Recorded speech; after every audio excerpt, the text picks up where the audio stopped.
Tiis ganda. Yan ang bagong tawag sa mga paraan ng pagpapaganda na kailangan mo munang tiisin at paghirapan. Gusto mong gumanda? Pues, magdusa ka. Dahil puhunan din daw ni Belle sa kanyang negosyo ang kanyang magandang itsura, lahat tinitiis niya para gumanda. Noong 2009, nagpa-lip tattoo siya para magkaroon ng permanenteng red lips. Mas convenient din siya kasi kunyari pag morning, lalabas ka, di ba, punta ka na ng office, mag-apply ka ng lipstick, di ba? Medyo matrabaho rin, di ba? So nagpa-lip tattoo na ako, so permanent na siya. Ngayon, magpapa-eyelid tattoo naman siya, kung saan lalagyan ng permanenteng kulay ang gilid ng kanyang mga mata. Ito raw ang pinakamasakit sa lahat ng mga cosmetic tattoo. Ang eyelid kasi ang pinakasensitibong parte ng mukha ng tao dahil malapit ito sa mucous membrane. One time lang naman yung process di ba?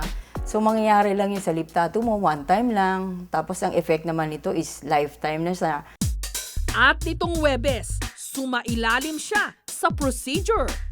Okay, I want you to understand that after we do it, you must not wet for 24 hours. Hindi dapat binabasa kasi there could be a possibility of infection. May kirot, may sakit, may hapdi. Yung needle tumutusok, kaya merong kirot, may sakit. Kaya tinatawag nating tiis ganda. Una munang nilinis at dinisinfect ang mata ni Belle. At saka pinahira ng anesthesia upang makabawas daw sa sakit. So, when we open this, make sure it's sterile. And hindi hinahawakan yung tip. Okay? Kasi yung tip yung tatama sa mata. So, this is the reverse and that is the tip. Kumbaga, 2 millimeters lang ang lumalabas na dito. Yun ang papasok sa skin niya. Isinawsaw ang karayom ng makina sa ferrous oxide o yung pinakapangkulay. At saka dahan-dahan itong iginuhit ng paulit-ulit sa lower eyelid niya. Sa ganitong paraan daw, mas lalaki ang mga maliliit na mata ni Belle. Yun nga lang, naiyak siya sa sakit. Isang side na lang. Mahirap na. Hindi yan lang naman ang pinakamahirap. May pagkakataon ding dumudugo na ang kanyang mata. Parang kinakagat ng langgam, little by little. Ulit-ulit. Ang prosesong ito, 4,000 pesos kada pares ng mata.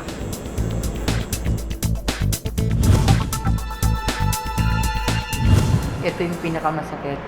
Pero no choice, sacrifice, di ba? One time lang naman siya pero lifetime naman may enhance yung tsura mo. So okay lang. Kung hindi marunong ang gumagawa, maaring mabulag ka. Maari ding masira. Maaring madamage. Yung tattoo, hindi tama ang gawa, permanently damaged. So aesthetic tattoo can either deface you or make you beautiful. Dahil naman daw sa magdamagang pagtayo at paglalakad bilang nurse ng 52 anyos na si Edna, nagsanga-sanga na ang mga varicose veins niya sa binti at hita. Ayan akong mag-skirt. Tapos, yun nga, laging ngawit ang binti ko. Laging may leg cramps. Pero para magwakas na ang problema niyang ito, naglakas loob siyang sumailalim sa prosesong vein injection sclerotherapy, kung saan isa-isang tuturukan ng iniksyon ang mga naglalakihan niyang varicose veins para umimpis. Tuturukan natin ng gamot. Ito ang gamot na ginagamit natin para lumagkit ang loob ng ugat at siya ay manikit at magsara. Hindi na siya dadaluyan ng dugo. Una munang pinahira ng anesthesia. Nung umepekto na ang anesthesia, isa-isa nang sinaksakan ng sodium tetradecyl sulfate ang bawat varicose vein niya.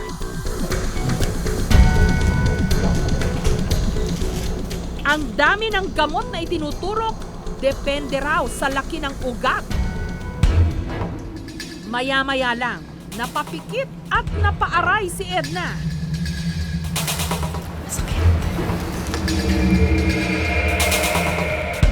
Sa kalagitnaan ng procedure, ipinatigil pa niya ito.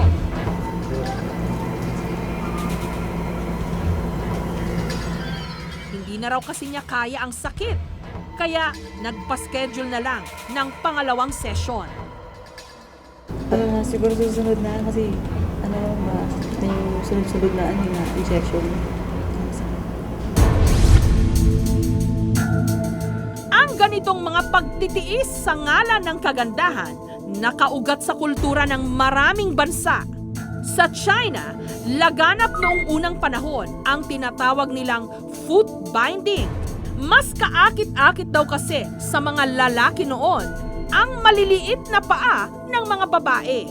Paraan din daw ito para siguruhing ang mga babae noon hindi maging palagala o lakwatsera. Para naman sa tribong Padong ng Thailand, tradisyon ang paglalagay ng brass ring sa mga 5 taong gulang pa lang na batang babae para humaba raw ang kanilang mga leeg, na simbolo rin ng kagandahan at mataas na estado sa buhay para sa kanila. Sa North Carolina naman sa Amerika, matatagpuan ang may hawak ng Guinness World Record ng babaeng may pinakamaliit na bewang sa sukat na 15 inches lang. Si Kathy, utang daw ang kanyang kaseksihan sa ginagamit niyang corset. Dahil sa mahigpit na pagkakatali ng kanyang corset, pinaniniwala ang umurong o na-displace pati na ang kanyang mga internal organs o laman loob. Noon pang mga sinaunang panahon, ginagamit na ang corset. Pero kamakailan lang, tila nabalik ito sa uso kahit dito sa Pilipinas. Hindi man daw fitness expert si Rosaline, kaya raw niyang gawing sexy ang kanyang mga kliyente sa pamamagitan ng ginawa niyang pasadyang corset na yari sa cotton. Cotton lang siya, hindi siya elastic, kaya hindi siya mainit. Bawat corset naaayon daw sa sukat at hugis ng nagpagawa. Nilalagyan din nila ito ng mga plastic stick na nagsisilbing skeleton at siyang nagbibigay hugis sa corset. Ang girdle po namin is kailangan everyday natin suot. Tinatight namin para pumayat at nakakaganda rin ng posture natin pag may mga back problem, nakakatulong din siya. At heto ang nakakagulat, meron ding corset na panlalaki. Ang mga corset ni Rosaline nagkakahalaga ng 1,500 hanggang 3,500 pesos. Usually, ang mahirap yung pag-bend kasi dito sa may puson, pinupush niya para ma-flat yung puson natin. Parang pinifresh niya. Ang hirap huminga. Then pag nakasuot naman na, pag naka-relax na, wala na rin naman. Ang 24 anyos na si Chris, aminadong gumagamit ng corset para raw maitago ang mga taba. Nahirapan po akong huminga, ganun. Nahirapan kumilos, ganun po. Tsaka hindi ka makaka-bend po talaga. Pero sulit naman daw dahil ang kanyang 30 inches na waistline nagiging 27 inches lang kapag siya'y naka-corset. Maliban sa pinaliliit daw ng corset ang kanyang tiyan, napipilitan din daw siyang maghinay-hinay sa pagkain. Ginagamit ko siya pag umaga para konti lang yung makakain mo, parang busog ka na. Ganun siya, parang nasusuka ka na pag kumakain ka ng marami po.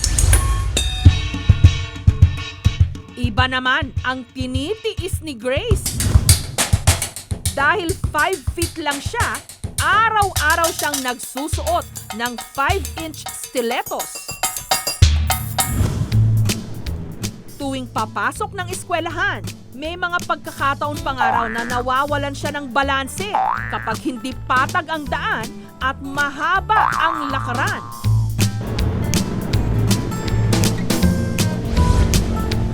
Pagsakay niya ng jeep, hirap din siya sa pag-upo.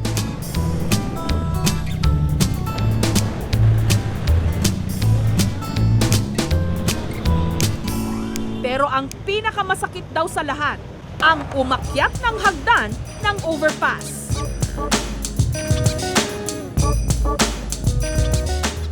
Kasi yung mga high heels, nakaka-boost siya ng self-confidence. Kasi nga yung isip ng mga tao ngayon, gusto nila matangkad. Sa kanyang high heels kasi, gumaganda raw ang kanyang tindig at tumataas ang kumpiyansa sa sarili. Kahit pa ang kapalit nito, mga sugat at paltos sa paa. Especially dito, kadalasan talaga ako nagkakaroon ng paltos. Taste ganda nga ayun. So, kahit na masakit, basta maging maganda, gora lang. Sino ba naman ang ayaw gumanda?